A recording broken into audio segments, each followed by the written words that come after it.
le journal. 13h30 à Kinshasa, c'est l'heure de vous informer. Processus d'identification et d'enrôlement des électeurs à la une de ces mardis. En Belgique, plus de 3500 Congolais de la diaspora s'y sont enrôlés après 1 mois et 25 jours de l'opération d'identification et d'enrôlement des électeurs lancée par la CENI. À suivre dans ces journaux les explications et commentaires de notre envoyé spécial Tétis Samba. De l'ancienne majorité présidentielle à l'Union sacrée de la nation, le pas a été vite franchi. Séduit par la vision du garant de la nation, André Alain Atundu quitte Kabila pour Félix Tshisekedi. Vous l'écouterez dans ces journaux. Nous parlerons aussi de la pose de la première pierre par le Premier ministre Jean-Michel Samalukonde pour la construction d'un bâtiment qui abritera le secrétariat général de la primature. Madame, Messieurs, bonjour. Rendons-nous à la chambre basse du Parlement RD congolais, où son président, Christophe Mbosso, a dénoncé au cours d'une audience accordée à une délégation française le silence de la communauté dite internationale au sujet de l'agression rwandaise sur le sol congolais. Suivez.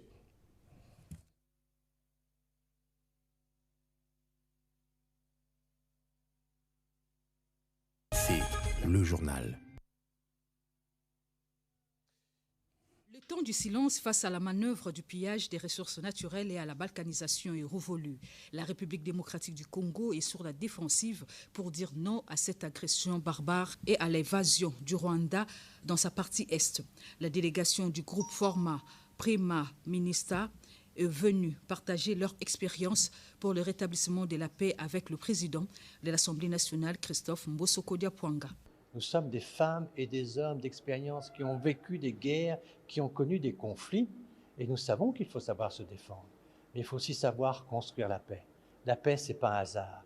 La paix, c'est un travail, c'est de la diplomatie, c'est du respect, c'est de la dignité humaine. Ce sont des choses qui sont très importantes et nous en discutons avec nos différents partenaires. Nous ne faisons pas là des miracles, nous faisons là une réflexion partagée pour le bien du peuple congolais. Et je crois que le président de la République a fait partie d'une nouvelle dynamique diplomatique aujourd'hui qui fait qu'il y a une pression sur les belligérants et que la communauté internationale est de plus en plus engagée. Et je crois que c'est le rôle de la France de faire en sorte que la paix puisse ici progresser grâce à une mobilisation de la communauté internationale. Naturellement, tout ceci doit être collectif et doit être au fond à la fois des efforts de l'extérieur et des efforts de l'intérieur. Les situations sont très difficiles, le monde est très dangereux, la France n'a pas de leçons à donner, mais la France a ses convictions, ses valeurs et elle continue de les défendre.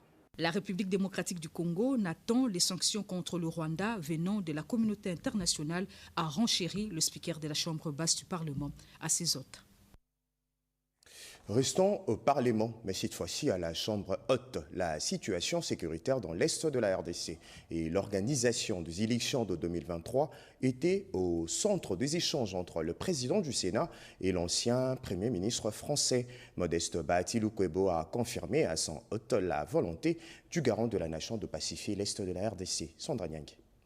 Le crépitement des balles et les déplacements des populations dans l'Est de la République démocratique du Congo n'ont que trop duré. Le président du Sénat, Modeste Bahati Lukwebo, entouré de quelques membres de son bureau, s'est apaisanti sur la question avec la délégation de la Fondation des leaders pour la paix conduite par l'ancien Premier ministre français Jean-Pierre Raffarin.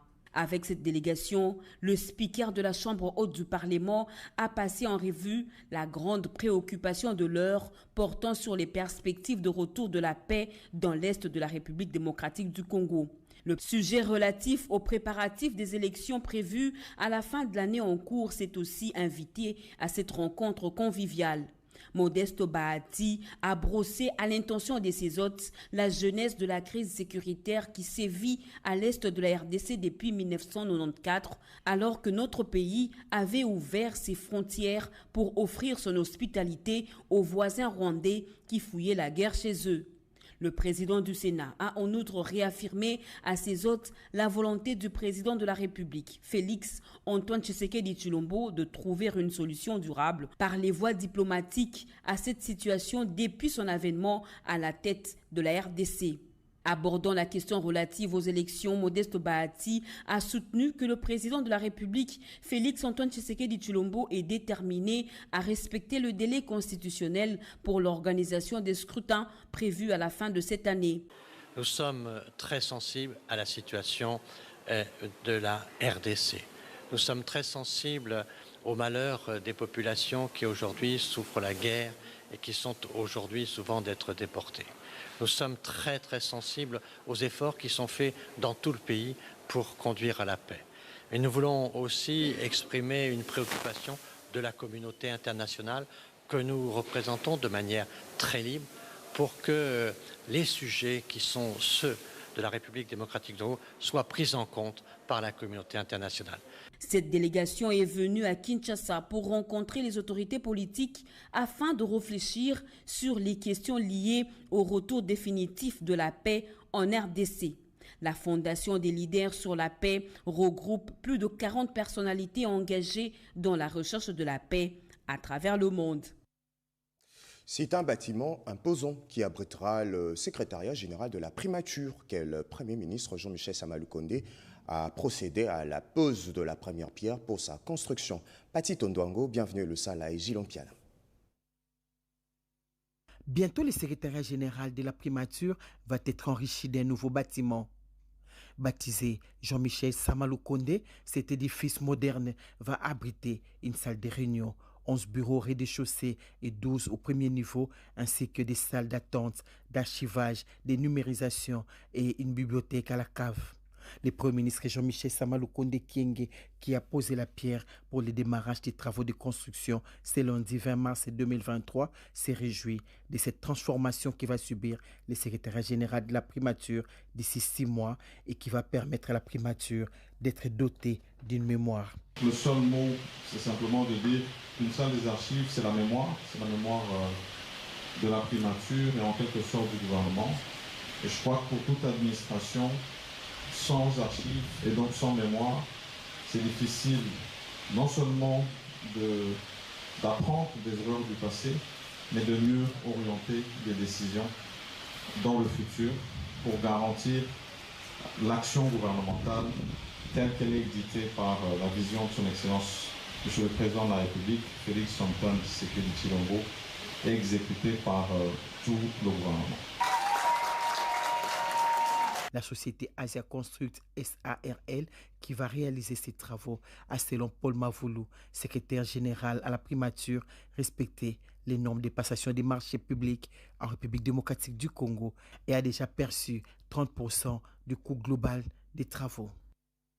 Changeons carrément de chapitre pour parler élections. En Belgique, plus de 3500 Congolais de la diaspora se sont enrôlés après 1 mois et 25 jours de l'opération d'identification et d'enrôlement des électeurs lancée par la Commission électorale nationale et indépendante. Titi Samba est notre envoyé sur place.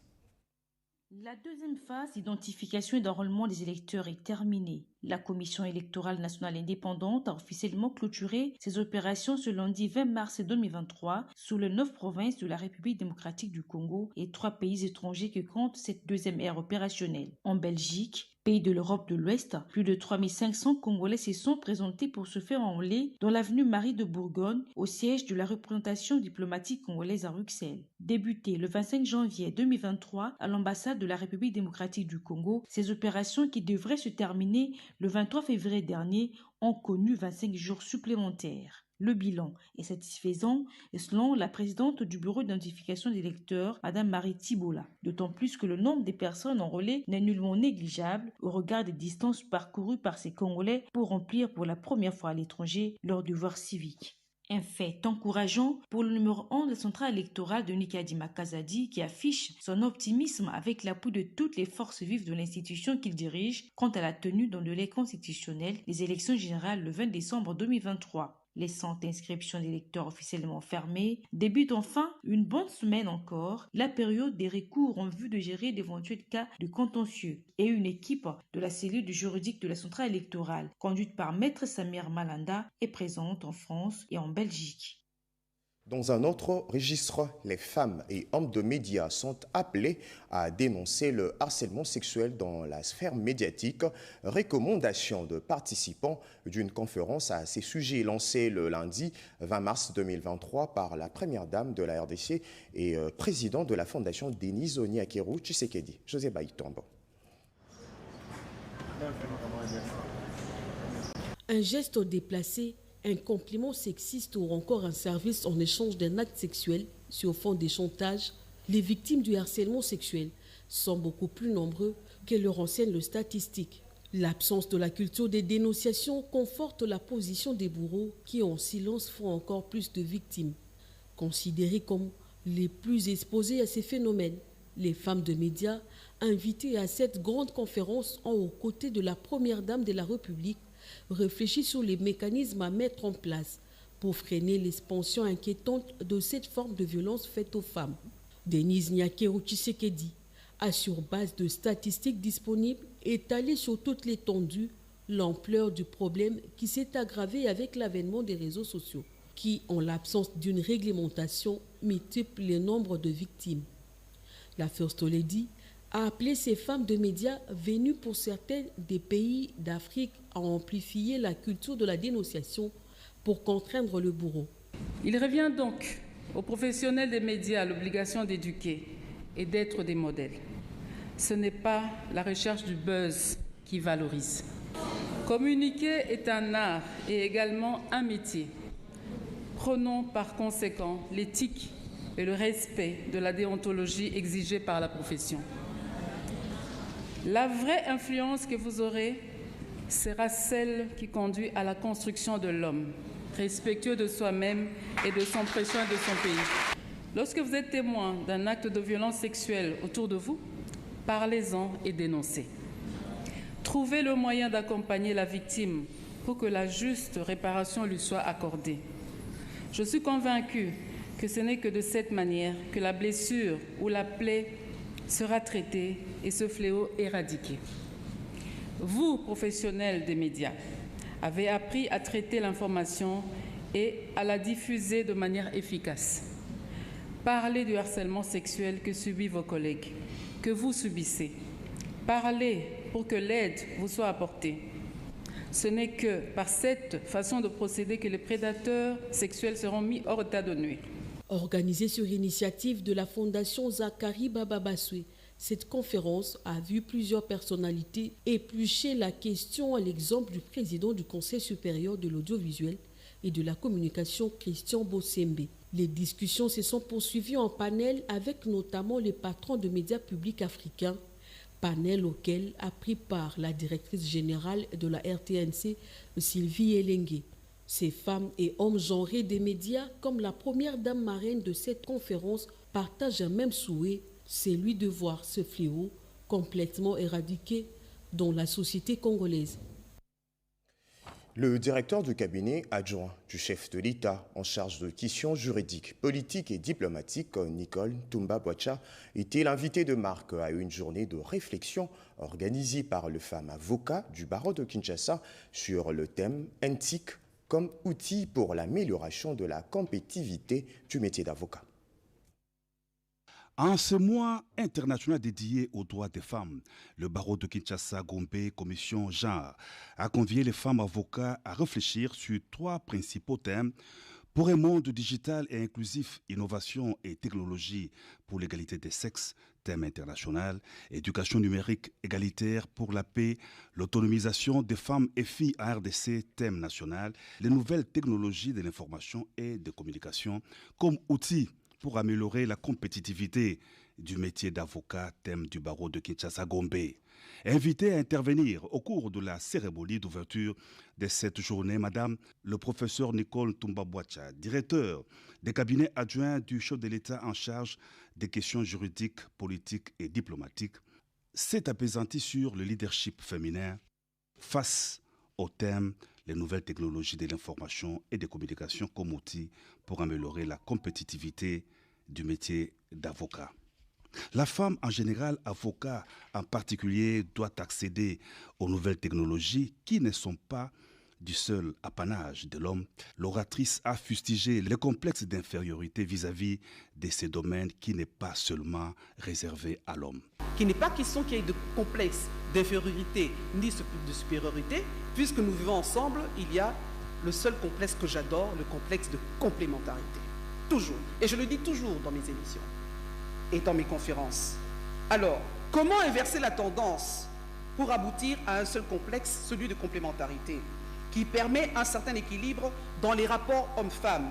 C'est depuis cette observation que je me suis dite, pourquoi on ne dirait pas aussi, tiens, il y a des femmes dans les nouvelles technologies et comment ces nouvelles technologies peuvent servir la cause des femmes. Au sujet toujours du leadership féminin, Madame le directeur de cabinet adjoint du chef de l'État a recommandé à la gente féminine de s'interroger sur ses droits à engager au-delà des droits déjà acquis, à savoir les droits d'accès aux nouvelles technologies de l'information et de communication. Tout en mettant l'accent sur l'Internet dans ce monde moderne, la lecture, la documentation dans des bibliothèques ne sont pas à négliger, a renchéri Madame le professeur Nicole. Durant 10 jours, ici à Kinshasa, les agences du système des Nations Unies en RDC vont discuter avec les femmes et jeunes filles sur la transformation numérique. Le coup d'envoi de 6 à 6 a été envoyé lundi 20 mars 2023. Plus de 500 femmes et jeunes filles ont répondu massivement à l'invitation de l'autorité morale de l'ASBEL, les Amis de Socrate Mubengai, le samedi 18 mars, dans le cadre de la célébration de la Journée internationale des droits de la femme.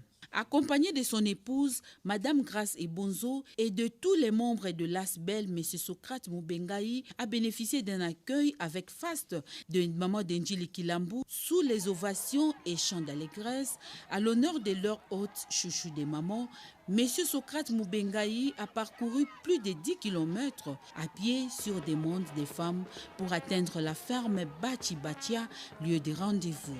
Les femmes de ces coins de Kinshasa ont profité de cette journée de réflexion et de partage pour soumettre quelques difficultés rencontrées pour leur développement et leur épanouissement, d'où la demande formulée à leur fils Socrate Mubengai de leur ouvrir un centre d'encadrement des jeunes filles. D'une oreille attentive, l'autorité morale des Amis de Socrate Mubengai était très réceptif à toutes ces doléances et il a promis une suite favorable à leurs requêtes. Socrate Mubengai n'était pas venu main vide. Dans sa gibecière, il avait apporté plusieurs pagnes pour prouver son amour et son attachement aux mamans à l'occasion de la célébration de leur journée. M. Socrate Mubengai a promis aux mamans d'Endjili Kilambu de revenir de temps à autre pour cimenter cette affection sociale. Tout à fait autre chose. Les députés provinciaux de l'Équateur ont plaidé auprès du ministre intérimaire de Transport et Voies de Communication pour l'envoi d'un lot de bus transacadémiens pour les étudiants de la province de l'Équateur. Richard Kalala. 10 jours, soit de 20 au 31 mars 2023, ont été jugés suffisamment par les agences des Nations Unies pour réfléchir à travers les ateliers spécialisés sur la numérisation digitale en rapport avec son mandat et ses activités. Les experts ont pris sur eux la charge de partager les idées et les directives clés dans le cadre de la promotion de la numérisation dans tous les aspects de la vie en RDC. Ce lundi 20 mars, programmé comme jour de lancement, la journée a été marquée par l'installation du village digital au profit de femmes et de jeunes filles. On semble un peu oublié et c'est ici occasion de les rappeler une fois de plus que les femmes continuent à être victimes de la marginalisation, de viols, de violations, d'injustices structurelles à temps des crises de la conflit. Le concept du village digital des femmes présentera au public les initiatives créatrices et innovantes qui répondent aux besoins des femmes et des filles dans la promotion de l'égalité des sexes pour un monde plus inclusif et équitable. Pour sa part, Aristide Ongoné, représentant et coordonnateur du système des Nations Unies, a centré son intervention bien sûr sur la promotion et droits de la femme et la lutte contre les inégalités du genre dans la numérisation. Du système des Nations Unies qui s'efforce d'assurer l'égalité des sexes, désigné dans notre langage sous l'appellation One UN Gender Team. Il est de notre devoir en tant que citoyens du monde de veiller à ce que les femmes et les filles jouissent des mêmes droits, des mêmes opportunités, des mêmes traitements et privilèges que les hommes et les garçons.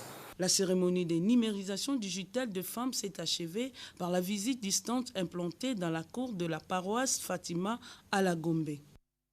Vous allez corriger avec moi que nous avons suivi le femme maraîchère de Lemba, Imbo et Kalamo, ainsi que les assises organisées par l'ONU Femmes. Je le disais tout à l'heure, le député provincial de l'Équateur a plaidé auprès du ministre intérimaire de Transport et voie de communication pour l'envoi d'un lot de bus Transacademia pour les étudiants de la province de l'Équateur. Suivez. Provinciaux, conduite par le vice-président de l'Assemblée provinciale de l'Équateur, Clovis Elongama, qui a été reçu par le ministre intérimaire de Transport, Voies de communication et désenclavement, Marc Ekilalu Kombo, pour faire part à ce dernier des desiderata de la population de cette contrée. Il était donc question d'un plaidoyer pour l'envoi d'un lot de bus Transacademia au profit des étudiants et d'un nouveau lot de bus Transco pour le transport en commun. La question de la stabilité institutionnelle ainsi que le projet du parc à bois de Lukolela a rejoint les menus des échanges. Les Transacademia, qui est déjà en circulation ici à Kinshasa, alors que dans la province de l'Équateur aussi, il y a des étudiants qui n'ont pas de bus.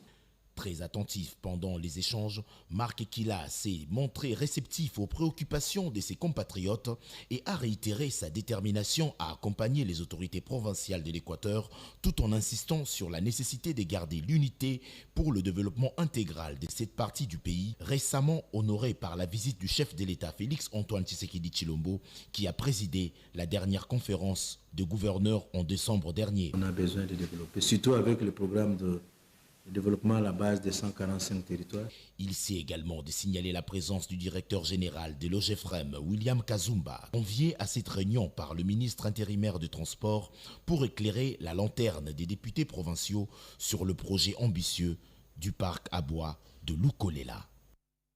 Écho de partis politiques et associations, une délégation du Parti socialiste africain, le Congrès national africain, séjourne à Kinshasa pour un partage d'expérience avec le parti présidentiel UDP sur la démocratie et les élections. C'est dans le cadre de l'international socialiste que séjourne à Kinshasa une forte délégation du Conseil exécutif du Congrès national africain ANC pour une école mixte avec l'UDPS. Le dimanche 19 mars, la délégation conduite par David Makoura était reçue par le premier vice-président de l'International socialiste et secrétaire général de l'UDPS en présence de quelques hauts cadres de ce parti. Après une brève réunion de prise de contact, la délégation du parti cher à Nelson Mandela a eu aussi l'occasion de visiter les sièges de ce parti, notamment la salle historique où étaient brûlés vifs les militants de ce parti pour avoir réclamé la convocation du corps électoral. L'instance du parti avait décidé de laisser cette salle comme ça en mémoire de nos martyrs. Les mausolées du héros national Patrice Emery Lumumba et celui d'Étienne Tshisekedi ont été visités tour à tour par les autres du parti présidentiel. Ici, David Makoura s'est souvenu du combat politique du tout premier ministre de la République démocratique du Congo contre l'impérialisme et d'Étienne Tshisekedi Mulumba pour la démocratie. Independent Congo. En Afrique du Sud, Patrice Emery Lumumba a toujours été un idole en ce qui concerne la paix et la liberté d'expression. Papa Étienne Tshisekedi. Papa Étienne aussi a toujours été une grande inspiration pour l'Afrique du Sud et l'ANC en particulier, parce qu'il s'est battu pour la démocratie comme eux en Afrique du Sud. Dans la soirée, la délégation des pays d'arc-en-ciel a eu droit à une détente sous les rythmes des bayous de la nouvelle génération des Kadi Yoyo. Je le disais en titre de l'ancienne majorité présidentielle à l'Union sacrée de la nation, le pas a été vite franchi. Séduit par la vision du garant de la nation, André Alain Atundu quitte Kabila pour Félix Tshisekedi. Retour en image. C'est devant la presse nationale et internationale que le président de la Convention pour la démocratie et la République, André Alain Atundu, a annoncé son adhésion à l'Union sacrée de la nation. Le développement du pays et l'épanouissement de nos populations établissent que leur intérêt majeur et bien compris réside dans le programme du développement du pays à partir de 145 territoires. En réalité, une version économique et managériale de la décentralisation politique. Cette conviction profonde m'amène aujourd'hui à opter à œuvrer avec le chef de l'État dans ce cadre et partant à intégrer la mouvance présidentielle à travers la structure qu'il a mise en place, l'Union sacrée de la nation. En présence du représentant du secrétaire général de l'UDPS et autres personnalités politiques, l'ancien porte-parole de la majorité présidentielle sous l'ancien régime justifie sa décision par sa volonté de travailler aux côtés du président de la République, Félix Antoine Tshisekedi, pour la cohésion nationale. Puisque le développement du pays et l'épanouissement des populations sont conditionnés par la paix, nous allons résolument œuvrer sous l'éminente direction du chef de l'État pour l'effectivité de son leadership par la conquête de nos territoires occupés par les agresseurs.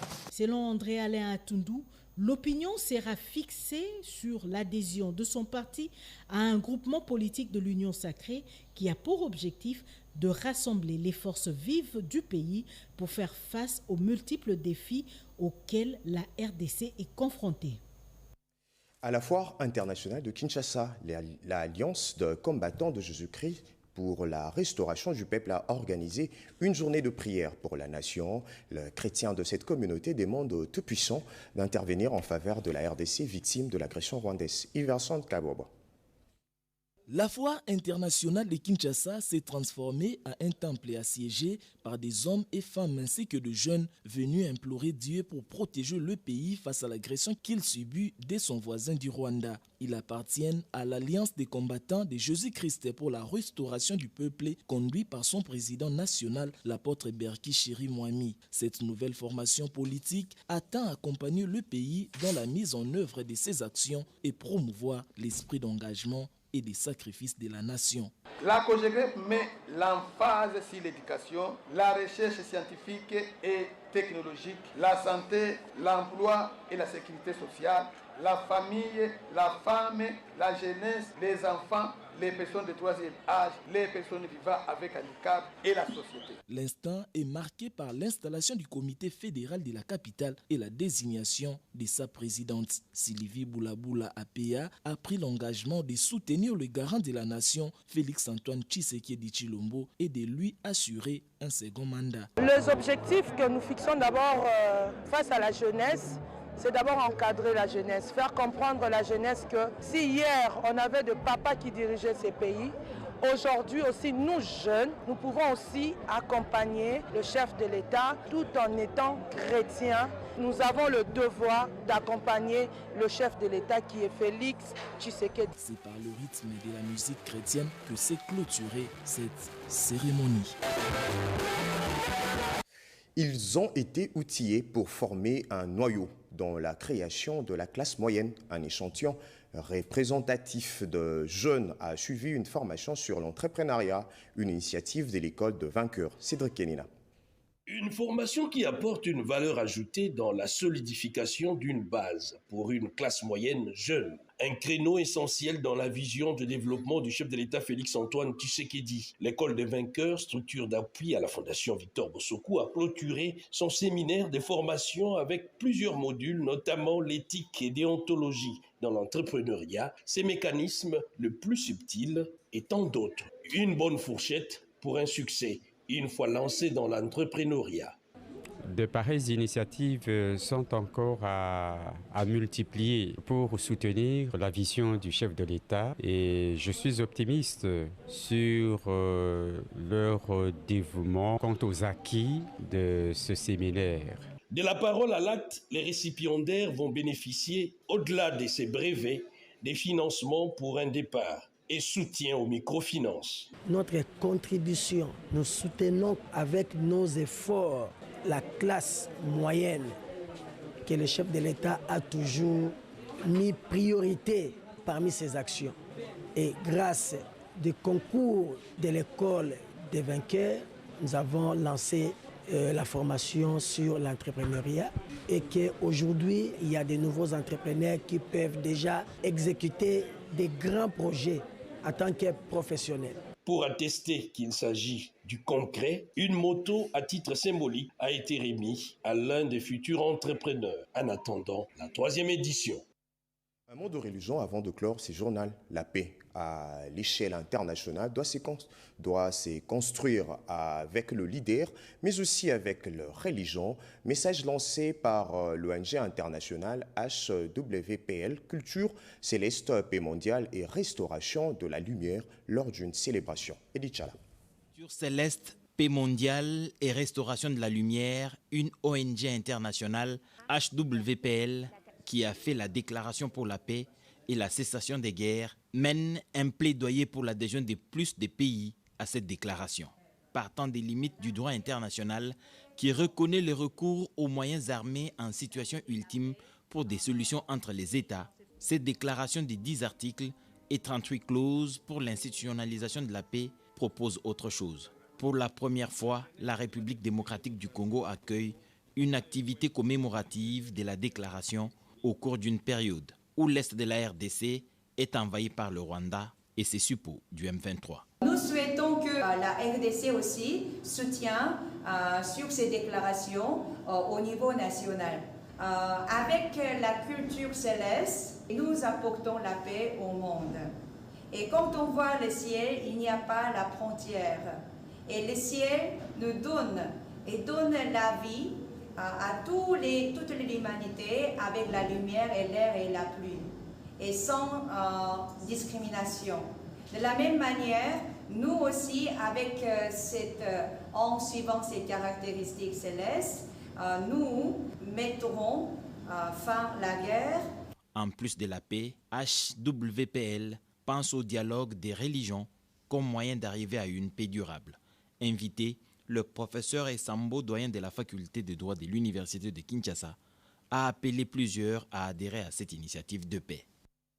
Voilà, fin de ce journal coordonné par Jacques Kabouaba, Moukoumine Sedouga, réalisé par Patrick Bampuila et Mustapha Obio. Merci de rester fidèle au programme de la RTNC. À très bientôt.